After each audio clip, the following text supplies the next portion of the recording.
welcome to this update video this morning.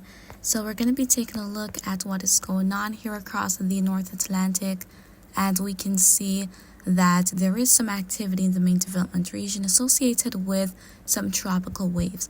So we've got that robust convection to the south of the Cabo Verde Islands. So all these tropical waves, they typically propagate towards the west, head to the Caribbean, unless they'll develop and curve out to sea.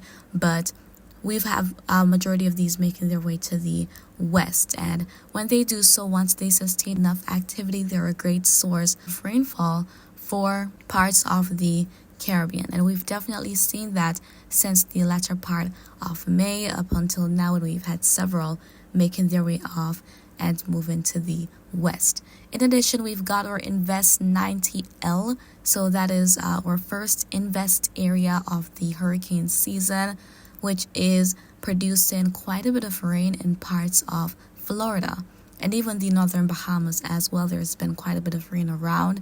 Central America has been active as well, but for other parts of the Caribbean, there hasn't been too much going on. So let's go ahead and take a look at the forecast for today in terms of rainfall activity. And here we can see it. So some of those more vibrant shadings remain for parts of southeast Florida, which may experience rainfall amounts up to 3 or even 4 inches as we're going to be heading through today. And there could also be quite a bit of heavy rain across parts of the northern Bahamian Islands, Grand Bahama, Abaco Island, Angeles Island. There could be some showers around as well. Few downpours possible in parts of western Cuba, a couple spots in Jamaica, the Cayman Islands, and then as we head to Central America, the area is generally active with a lot of showers and thunderstorms, especially as we head in the afternoon hours. So that is going to be a possibility throughout today. And then for the ABC Islands, much rain not expected, but some showers may move through. Northern South America, Colombia through the Guyanas may experience some heavy downpours as well as we head into later today. Then for the Lesser Antilles, nothing crazy, maybe a few showers moving by here and there. Same story for the Virgin Islands, Puerto Rico, and Hispaniola. Then for the bulk of the Bahamas and the Turks and Caicos Islands, we can see that there's really no shading around. So today is likely to be a pretty sunny day.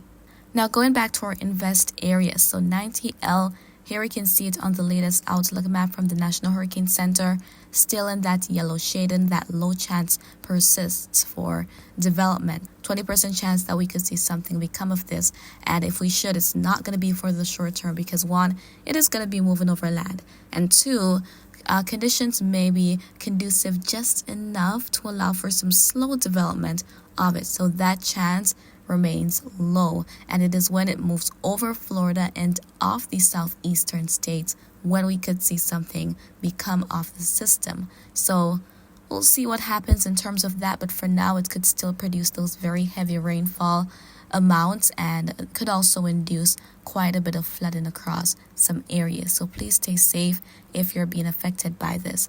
But then as we're going to be heading into the next week or so, we could see something else try to get itself together in the Gulf, which I talked about in some of my recent videos. So let's go ahead and take a look at the Ensemble map from both Euro and GFS for the next 10 days. Starting out with the GFS, there we can see all of these different strokes, all these lines which are indicative of different members. And the more members that we see, the higher the chance is that we could see something actually try to form. So we've got some of those members for Invest 90L as it is going to be making its way over Florida and off the southeastern states. And then we can see around the Caribbean, Central America, and the Southern Gulf. So the general area is likely to be active, and we could see something else try to get itself together.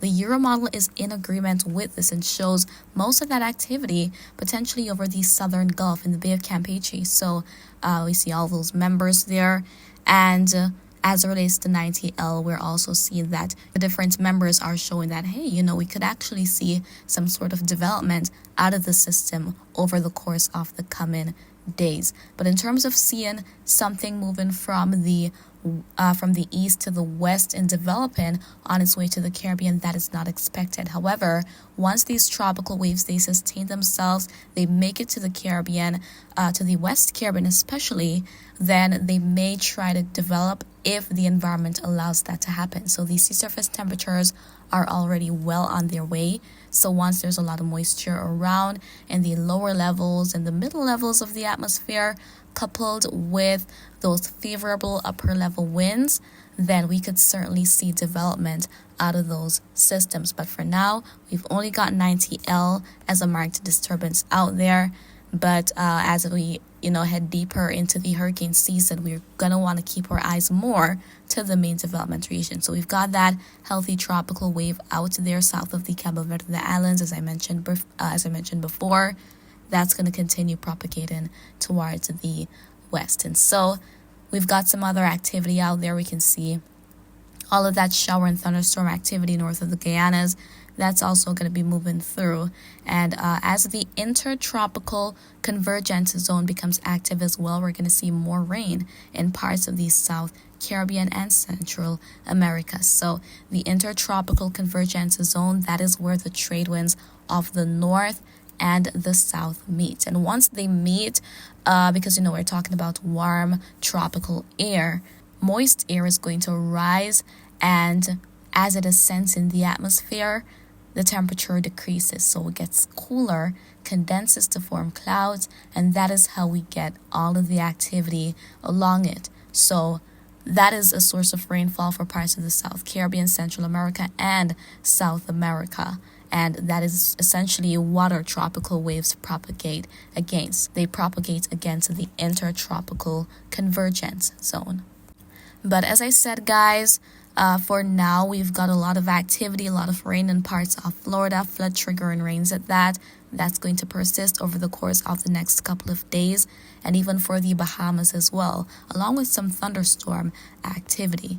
Then for the Caribbean region on a whole, nothing crazy is going on right now, but we may see something try to get itself together in the Gulf, either coming from the West Caribbean or the vicinity of the Eastern Pacific over the course of the next couple of days. We saw that the Ensemble members for both the GFS and Euro are suggesting that. So the environment could be favorable just enough to allow something to try to at least get itself together, but an increase in rain is likely along the Gulf Coast of Mexico and potentially even Texas as well. So we'll see how that goes. And so I'm going to keep you posted on all that is happening as time goes by. And so that is basically what I wanted to share with you in this update video. I really do hope that you found it to be informative. But if you have any questions, do feel free to leave them in the comments. I'll respond to you when I get the chance to do so. And remember to always be weatherwise.